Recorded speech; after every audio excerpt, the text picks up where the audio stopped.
that people put this up. No, I am not ashamed. I think the people who are putting this up and fomenting this kind of ugliness should be ashamed of themselves. Well, caught on camera, that woman shamelessly ripping down photos of kidnapped victims held hostage by Hamas. It happened on the Upper East Side outside the taxpayer-funded Hunter College here in New York. Our next guest confronted that woman you just saw. Gideon Askowitz is a Hunter College sophomore. He joins us right now. Good morning to you. Morning. Thank you for having me on. We're going to play the part where you tried to reason with her. Watch this. It's taking a very complicated situation with many victims on both sides and making it out as if it's a one-sided. So the sign just says kidnap. That's all it says, right? That's right, but it's bringing one side of a complicated situation into my city. So what's the other side of the kidnapped issue? The other side of the kidnapped issue is a brutal occupation and hundreds of years of conflict back and forth and back and forth. But Gaza's not occupied. I really don't want to have this discussion. Yeah, she doesn't want to have that discussion. Gideon, so you saw this woman ripping down these posters, and now it's kind of become something we see a lot of in New York.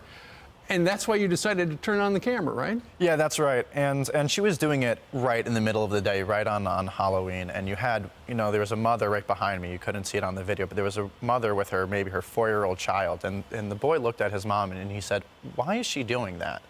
And she looks at her son and she has to now explain to her son that they are horrible people in the world. And she says, listen, she's a bad woman and she shouldn't be doing that.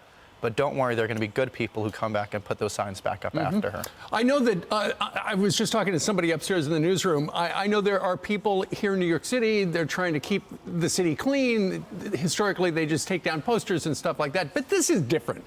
Yeah, this is obviously This is not different. like a dog missing or, call this person for Chinese food or something like that. No, it's not. And the audacity that some people in the city feel, that we've seen around the country, to feel that they can just rip down posters of kidnapped people. I mean, a student, a classmate of mine, her cousin's kidnapped, and we see students and we see this crazy lady just tearing down these signs. It's insane. And in fact, and you have been with us talking about the atmosphere on campus. And in the green room, you just told me that at Hunter College and here in the New York City area, a number of college female students have transferred out of their schools to go to a specifically Jewish university because it's safer there. Yeah, that's right. They've had Yeshiva University's women's school called Stern College has had a massive uptick of students fleeing to that school to the point where they don't have enough room physically in the school at this point.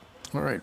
You wanted to make one other observation real quick. Yeah, what I just wanted to note is that imagine if during 9/11, bin Laden and Al-Qaeda had hid amongst civilian populations, right. And then you had people in America saying, you know what, you can't go after them because they're hiding amongst civilians. That's what we have. That's the type of moral rot we have in this country, and it's in college campuses, and it's in the halls of Congress, and we need to put a stop to it. All right. Gideon, thank you very much for joining us. Thank you for having me on. Good camera work. I'm Steve Ducey. I'm Brian Kilmeade. And I'm Ainsley Earhart. And click here to subscribe to the Fox News YouTube page to catch our hottest interviews and most compelling analysis.